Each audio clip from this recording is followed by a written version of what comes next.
అంటున్నాను. బావికి బావికి నుయ్యి అంటారు ఈ ప్రాంతంలో. నుయ్యి, బావి.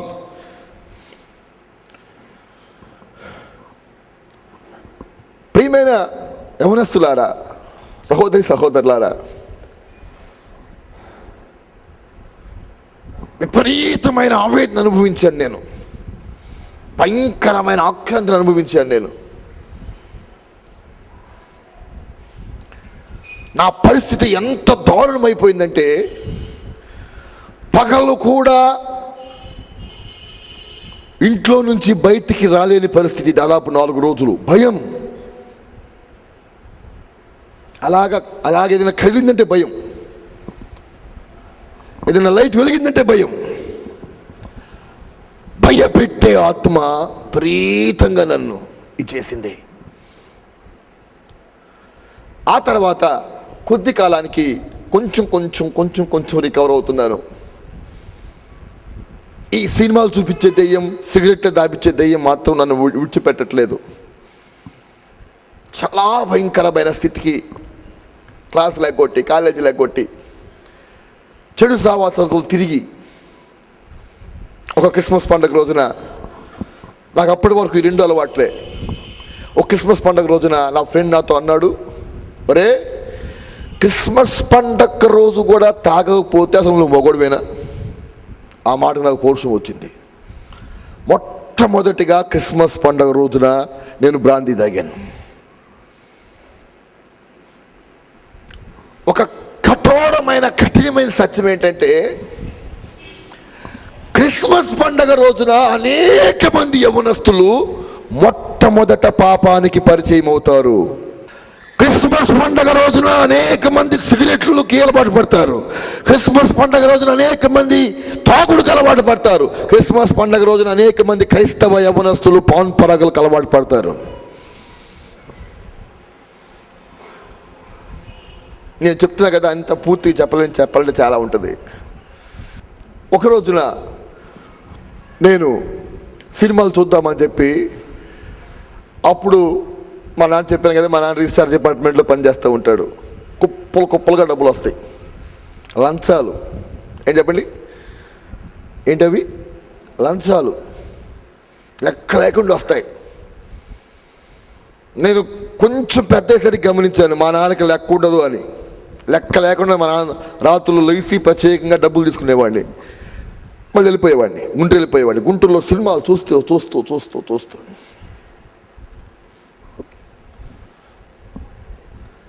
సినిమాల ప్రభావం నా హృదయాన్ని ఎంత చెడగొట్టాయంటే, నేను యవ్వనస్తుడుగా ఉన్నప్పుడు, క్రీస్తుకు దూరంగా ఉన్నప్పుడు, నేను చెడిపోవటానికి 95% సినిమాలే కారణం. నేను మారు మనసు పొందిన తర్వాత దాదాపు ప్రతిరోజు ప్రార్థన చేస్తాను, యవ్వనస్తుల హృదయాలు చెడగొట్టే సినిమా హాల్, థియేటర్ ఓనర్స్ అందరూ మారు మనసు పొందాలి. సినిమా హాల్ అన్ని ప్రార్థనాలయాలుగా మార్చబడాలి. చార్లెస్ ఫిన్నీ లండన్ పట్టణంలో సువార్త సభలు ఏర్పాటు చేసిన తర్వాత చరిత్ర గ్రంథాల్లో రాయబడ్డ మాట, 6 నెలలు అసలు సినిమా హాల్ కానీ నాటకశాలలు కానీ తెరవలేదు. హల్లెలూయా! అటువంటి గొప్ప ఉజ్జీవం భారతదేశంలో వచ్చునుగాక. యేసయ్య రక్తపు విలువ నాకు తెలియదు, పాప క్షమాపణ నాకు తెలియదు, నరకం పరలోకం ఉన్నాయని తెలుసు. అంతే. నామకార్థ క్రైస్తవ కుటుంబం. నాకు తెలిసింది ఒకటే, క్రిస్మస్ పండక్కి పెద్ద చర్చి పక్క డ్యాన్స్ పార్టీ ఏర్పాటు చేస్తారు. ఒకటి, క్రిస్మస్ పండక్కి కొత్త బట్టలు కట్టుకుంటాం. ఒకటి, అంతే. చిన్నప్పటి నుంచి దాంట్లోనే పెరిగాను, నాకు మారు మనసు పొందిన దాకా. గుంటూరులో సినిమాలు చూద్దామని చెప్పి వెళ్ళాను. మ్యాట్నీకి టైం ఉంది. మా అక్క గుంటూరులో ఒక మంచి ప్రార్థన, ఆత్మాభిషేకం, క్రీస్తు రక్తం ముందు కడగబడ్డ సహవాసానికి వెళ్తుంది. నాకు తెలియదు ఆ సంగతి. టైం ఉంది కదా అని చెప్పి మా అక్క దగ్గరికి వెళ్ళాను. మా అక్క ప్రార్థనకి వెళ్తా నన్ను గట్టిగా పట్టుకుంది, వస్తావా రావా అని. నాకొద్దు నీ భజన, నీ భక్తి నాకొద్దు, నేను రానన్నా. నువ్వు రావాల్సిందేరా అని చెప్పి గట్టిగా నేను తీసుకొని పోయి బలవంతంగా కూర్చోబెట్టింది. నాకు ముళ్ళ మీద కూర్చున్నట్టుంది. ఎందుకు వచ్చాను అనవసరంగా, మ్యాట్నీ టైం అయిపోతుంది అనుకోనికి లేచిపోదాం అనుకుంటున్నాను. యేసుక్రీస్తు యొక్క రక్తాన్ని గురించి దేవుని సేవకుడు బోధిస్తున్నాడు. ఆయన ఆ రోజు చెప్తున్న సందేశం, యేసు రక్తం ప్రతి పాపము నుంచి కడిగి పవిత్రపరుస్తుంది. యేసయ్య రక్తంలో నీ హృదయం కడగబడి తీరాలి. చెడిపోయిన నీ హృదయం తిరిగి దేవుని ఆలయమై తీరాలి, లేదా నరకాగ్ని గుండములో నీకు యుగాలు కాలిపోక తప్పదు. లేకుతాం అనుకున్న వాడిని ఇక అలాగే కూర్చున్నాను. అప్పుడు ఆ పాస్టర్ గారు ప్రకటన చేస్తున్నాడు, త్వరలో 3 రోజులు ఉపవాస ప్రార్థనలు జరుగుతున్నాయి, దయచేసి అందరూ రండి అని. నాలో వచ్చిన మార్పును మా అక్క గమనించింది. అయ్యా, ప్రభు సన్నిధికి రారా, ఎందుకు చెడిపోతావు, అమ్మ నాన్నకి వేదన కలిగిస్తున్నావు, ఆ 3 రోజులు రారా అని చెప్పి బతిమలాడి వస్తాను అన్న మాట తీసుకుంది. జీవితంలో మొట్టమొదటిసారి 3 రోజులు ఉపవాస ప్రార్థనలకి ఇష్టం లేకపోయినా, కొంచెం ఇష్టం ఉంది, చాలా కష్టం ఉంది. సరే ప్రార్థనలు అయిపోయిన తర్వాత వెళ్ళొచ్చులే సినిమాలకు అన్నట్టుగా వెళ్ళాను. ప్రేమే సహోదరి సహోదరులారా, ఆ 3 రోజులు కూడా పగలు మీటింగులు జరుగుతున్నాయి, ముళ్ళ మీద కూర్చుంటున్నాను. టైం దొరికినప్పుడు బయటకు వస్తున్నాను, దమ్ము కొడుతున్నాను, మళ్ళీ వచ్చి కూర్చుంటున్నాను. 2వ రోజు కూడా మీటింగ్ జరుగుతుంది, కష్టంగా కూర్చుంటున్నాను, బయటకు వస్తున్నాను, మళ్ళీ వేస్తున్నాను, మళ్ళీ వెళ్ళి కూర్చుంటున్నాను. 3వ రోజు ఇక అయిపోతుంది. ఎప్పుడు అయిపోతుందా, బయటికి వెళ్ళి కొట్టేద్దాం అని చూస్తున్నాను. దేవుడి యొక్క వాక్యం బోధించబడుతుంది. నా మనసులో ఆశ ఉంది, మారాలనే ఆశ వస్తుంది. యేసయ్య రక్తము గురించి నేను వినని, పెద్ద చర్చిలో వినని, నామకార్థ క్రైస్తవ ఆలయంలో వినని కొత్త విషయాలు వింటున్నాను. యేసయ్య రక్తంలో నేను కడగబడాలని ఆశ ఉంది. నన్ను పట్టిన చీకటి శక్తులు నన్ను మారటానికి ఇష్టపడలేదు, బలవంతంగా లాక్కెళ్తున్నాయి బయటికి. ఎప్పుడైపోద్దా, ఎప్పుడు వెళ్దాం బయటికి అనుకుంటున్నాను. దివ్యమైన, శక్తివంతమైన, ఆశ్చర్యకరమైన దేవుని శక్తి నన్ను తాకింది.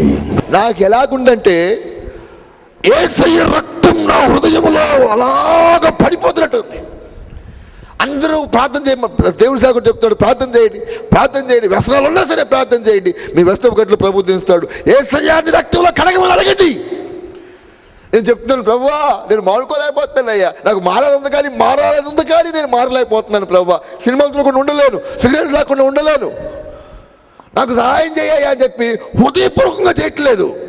నా బాధ ఏంటంటే, ఎప్పుడు అయిపోద్దా, ఎప్పుడు బయటికి వెళ్ళి దమ్ము కొట్టాలా. హృదయపూర్వకంగా చేయట్లేదు. హృదయపూర్వకంగా చేస్తున్నా కూడా నన్ను లోపల ఇబ్బంది పెడుతున్న చీకటి శక్తులు, త్వరగా కానీ ఎలా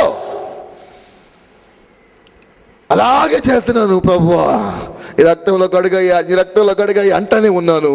దివ్యమైన దేవుని శక్తి నన్ను తాకింది. హల్లెలూయా. ఈ పెన్ను తీసి ఎలాగ పెడితే ఇక నా జేబులో ఎలా ఉండదో, నా మనసులో నుంచి, నా హృదయంలో నుంచి సిగరెట్లు తాగాలనే ఆశ కానీ, సినిమాలు చూడాలనే ఆశ కానీ, వేరే విధమైన పాపం చేయాలనే ఆశ కానీ కంప్లీట్గా బయటికి వెళ్ళిపోయాయి. నాకు అర్థమైంది యేసయ్య రక్తం నన్ను తాకిందని. నాకు అర్థమైంది నా వ్యసనాల మీద దేవుడు నాకు జయమిచ్చాడు. ఎస్, క్లియర్గా అర్థమైంది. అప్పటి నుంచి 2 విషయాల మీద నా జీవితం అంతా నిమగ్నమైపోయి ఉంది. అది 1 ప్రార్థన, 2 వాక్యము. నా హృదయంలో వేదన ఏంటంటే, నా హృదయంలో బాధ ఏంటంటే, అతి భయంకరమైన ఈ 2 దెయ్యాలతోటి బాధపడ్డాను నేను. ఎప్పుడు వాక్యం తగ్గితే, ఎప్పుడు ప్రార్థన తగ్గితే, ఎప్పుడు సినిమాలకు అలవాటు పడతానో, మళ్ళీ సిగరెట్లకు అలవాటు పడతానని, తల్లిని పసిబిడ్డ ఏ విధంగా గట్టిగా పట్టుకొని ఉంటుందో అలాగా దేవుడి వాక్యాన్ని హత్తుకొని జీవించాను. నాలో వచ్చిన మార్పు చూసి మా అన్నయ్య ప్రస్తుతం గుంటూరు ఏసీ కాలేజీలో లెక్చరర్గా పనిచేస్తున్నాడు. మా అమ్మతో ఒక మాట అంటం విన్నా నేను లోపల బైబిల్ చదువుకుంటున్నాను. అమ్మా, వీడేంది మళ్ళీ ఏదో ఎత్తేసినట్టున్నాడు, ఏంది ఏదో ఎత్తేసాడు మొత్తానికి. ప్రార్థన అంటున్నాడు, వాక్యం అంటున్నాడు, ఏదో 4 రోజులు చేసుకుని వదిలేస్తాను అనుకున్నాను. కంప్లీట్గా గట్టిగా ఉన్నాడే, దేవుడు మొత్తానికి ఇన్ని మార్చినట్టున్నాడే. ప్రియమైన సహోదరి సహోదరులారా, యేసయ్య రక్తములో కడగబడ్డ ఎక్స్పీరియన్స్ని నేను నోటి మాటలతో చెప్పలేను. అదే ఇప్పుడు నేను చెప్పే జాగ్రత్తగా వినండి. మారు మనసు లేక మునుపు, యేసయ్య రక్తమందు కడగబడక మునుపు ఒక అమ్మాయి ఉంది, చాలా అందంగా ఉంటుంది. ఆ అమ్మాయి నేను అనుకున్నాను, ఏది ఏమైనా సరే ఆ అమ్మాయిని పెళ్లి చేసుకోవాలి. ఒకటిదే, నేనేం చేయలేను, కానీ ఆ అమ్మాయి అంటే నాకు చాలా ఇష్టం. నేనంటే మాత్రం ఆ అమ్మాయికి అసలు లెక్కే లేదు. కానీ నేను అనుకున్నాను, ఏది ఏమైనా సరే ఈ అమ్మాయిని పెళ్లి చేసుకోవాలి. నేను మారు మనసు పొందిన తర్వాత, యేసయ్య రక్తంలో కడగబడిన తర్వాత, దేవుడి మహాకృపను బట్టి సినిమాలు, సిగరెట్ల మీద పూర్తి జయం దేవుడిచ్చాడు. హల్లెలూయా. మా కాలేజీలో సుబాని అనే ఒక గోల్డ్ షాప్ ఓనర్ కొడుకున్నాడు. గోల్డ్ షాప్ ఓనర్ కొడుకు నా పక్కనే కూర్చుంటాడు. ఆయన పుట్టినరోజుకి క్లాస్ మొత్తానికి, కాలేజీ మొత్తానికి ఫంక్షన్ ఏర్పాటు చేశాడు. క్లాస్లో వాళ్ళకి స్పెషల్ పార్టీ ఏర్పాటు చేశాడు. ఓకే, పార్టీలో ఉన్నాను, అయిపోయింది. ఇక మా క్లాస్లో ఉన్న అందరికీ బాల్కనీ టికెట్లు, ఫస్ట్ క్లాస్ టికెట్లు తీసుకొచ్చాడు. అందరు రావాలని చెప్తే అందరూ పొలవమంట పోతున్నారు. నేను నా సైకిల్ తీసుకుని వచ్చేస్తున్నాను. వాళ్ళ దగ్గరికి వచ్చి, బాలరాజు అందరూ సినిమాకి వెళ్దాం, ఇదిగో టికెట్ రా. సుబాని, సారీ పార్టీ తీసుకున్నాను, నేను యేసయ్య రక్తంలో కడగబడ్డాను, నేను సినిమాలు చూడట్లేదు మానుకున్నాను. అంత భయంకరంగా చూసేవాడిగా. చూసేవాడిని సుబాని, యేసయ్య తన రక్తంలో కడిగాడు, నేను రాను, సారీ. అడంటాడు, నా కోసం రా బాలరాజు. ఎవరి కోసం అంట? నా కోసం. నేను అన్నాను, సుబాని నీ ఫ్రెండ్షిప్ నాకు లేకపోయినా పర్లేదు, నేను రాను. ఆ సైకిల్ తీసుకొని వస్తుంటే నాకు ఎంత సంతోషమైందంటే, ఆ మాట చెప్పిన తర్వాత, సినిమాలు చూడటానికి డబ్బులు లేక ఒకరోజు సినిమా హాలు గోడ దూకి లోపల దూరుతుంటే గేట్ మీద పెట్టుకొని కొట్టాడు నన్ను. నాకు బాగా గుర్తు. హల్లెలూయా. నేను 9వ క్లాస్లో ఉన్నప్పుడు సినిమా హాల్ గేట్ ఎక్కాను, దూకాను, డబ్బులు లేక. లోపల పోతున్నప్పుడు ఇక్కడ పెట్టి కొట్టాడు. నాకు అనిపించింది, మా అమ్మ టీచరు, మా నాన్న ఆఫీసరు, ఈడ్చోడు డబ్బులు తిన్నానే, ఇన్ని చంపేద్దామన్నంత కోపం వచ్చింది. ఈ సినిమాలు ఎందుకు పోవాలి అన్నాడు, ఇన్ని చంపేద్దామన్నంత కోపం వచ్చింది. ఆ రోజున బాల్కనీ టికెట్ ఇచ్చేసి నాకొద్దు అని చెప్పి, నేను యేసు రక్తంలో కడగబడ్డాను, నేను రాను అని చెప్పిన రోజున నా హృదయంలో ఎంత సంతోషం అంటే, ఎంత మార్పు ఇచ్చావు నాయన, నీకు స్తోత్రం. ఈ శోధన మాత్రం నన్ను వదిలిపెట్టలేకపోతుంది. ఏ శోధన? అమ్మాయి. నేను అనుకున్నాను అది లవ్ అని, వాస్తవానికి అది కొవ్వు. నేను ఆ ఆలోచనలు మాత్రం నేను జయించలేకపోతున్నాను. మొట్టమొదటిలో ఏమని ప్రార్థన చేసేవాడిని అంటే, ప్రభువా నన్ను సినిమాల నుంచి, సిగరెట్ల నుంచి విడిపించేవు, నీకు స్తోత్రమయ్యా, ఆ అమ్మాయి నుంచి నాకు పెళ్లి చేయి ప్రభువా. తప్పు అని నాకు తెలుసు, అయినా సరే ఇక తప్పదు అనుకుంటున్నాను నేను. ఆ అమ్మాయిని ఎట్టయినా ఒక అద్భుతం చేసి నా మీద ఆ అమ్మాయికి ప్రేమ పుట్టించి నాకు ఇచ్చి పెళ్లి చేయి ప్రభువా అని ప్రార్థన చేశాను. నేను వాక్యంలో ఎదిగే కొద్దీ, ప్రార్థనలో ఎదిగే కొద్దీ, ఒక 2-3 నెలల తర్వాత నా హృదయాంతరంగంలో దేవుడు మార్పునిచ్చాడు. నా ప్రార్థన విధానం మారిపోయింది. నేను చెప్తున్నాను, యేసయ్యా నీకంటే ఎక్కువ నేను ఎవరిని ప్రేమించకూడదు, ప్రేమించను. ఆ అమ్మాయి మీద నాకు అసహ్యం పుట్టేలా చేయ్యా, ఆ అమ్మాయి మీద నాకు అసహ్యం పుట్టేలా చేయి, ఆ అమ్మాయి మీద నాకు అసహ్యం పుట్టేలా చేయ్యా అని చెప్పి ఉపవాసంతోటి, వేదనతోటి ప్రార్థన చేసుకున్నాను. హల్లెలూయా. 1 సంవత్సరం గడిచిపోయిన తర్వాత పరిస్థితులు అప్ సైడ్ డౌన్ అయ్యాయి. ఆ అమ్మాయి గురించిన ఆలోచన నాకు లేదు, కానీ నాకు మారు మనసు లేనప్పుడు నన్ను కనీసం లెక్క కూడా చేయని అమ్మాయి నేను మారు మనసు పొందిన తర్వాత నాతో మాట్లాడటానికి వచ్చేది. ఆ అమ్మాయి ఇట్టా వస్తుంటే నేను అట్టాగెళ్ళిపోయేవాడిని. యథార్థంగా దేవుని సన్నిధిలో చెప్తున్నాను. Praise the lord. హల్లెలూయా. నిజంగా దేవుడు ఆ అమ్మాయి మీద నాకు అసహ్యాన్ని కలగచేశాడు. ఒక్కసారి కూడా ఆ అమ్మాయి నన్ను 3-4 సార్లు మాట్లాడటానికి ప్రయత్నం చేసింది. ఒక్కసారి కూడా నేను ఆ అమ్మాయితోటి మాట్లాడలేదు. నేను ఎందుకు ఈ మాటలు చెప్తున్నానంటే, ఒక యవ్వనస్తుల మీటింగ్లో నేను మారు మనసు పొంది సేవ ప్రారంభించిన తర్వాత, వాడబడుతున్న తర్వాత, ఒక యవ్వనస్తుల మీటింగ్లో నన్ను ఒక యవ్వనస్తుడు అడిగాడు, అన్నా మామూలుగా లవ్ చేసుకోవటం తప్పు కానీ విశ్వాసులు చేసుకోవచ్చా లవ్? ఏంటంట, మామూలుగా చేసుకోవటమే తప్పు అయితే విశ్వాసులు లవ్ చేసుకోవటం ఎంత భయంకరం చెప్పండి. చాలా తప్పు. ఈ లోక సంబంధమైన నేను పీజీకి వెళ్ళిపోయిన తర్వాత ఫస్ట్ సారి ఏర్పాటు చేయబడ్డ ఆ వెల్కమ్ ఫంక్షన్లో నాకు మాట్లాడటానికి అవకాశం ఇచ్చారు. ఏమి మాట్లాడాలి నేను? ప్రభు నా హృదయంలో ఒక మాట పెట్టాడు, ఆ మాట మాట్లాడమని చెప్పాడు. మరి అప్పుడు నాకున్న ఆత్మావేశంలో, ఆ ఆత్మ సంబంధమైన ఫోర్స్లో నేను ఒక వాక్యాన్ని గురించి మాట్లాడాను. ప్రస్తుతం కాలేజీల్లో నడుస్తున్న లవ్ తప్పు, అది ఎంత భయంకరమైన వేదన అంటే, అది ఎంత భయంకరమైన దెయ్యం అంటే అని దేవుని వాక్యంలో నుంచి ఒక వాక్యం చూపించాను. 2వ సమూయేలు గ్రంథం 13వ అధ్యాయం 15వ వచనం.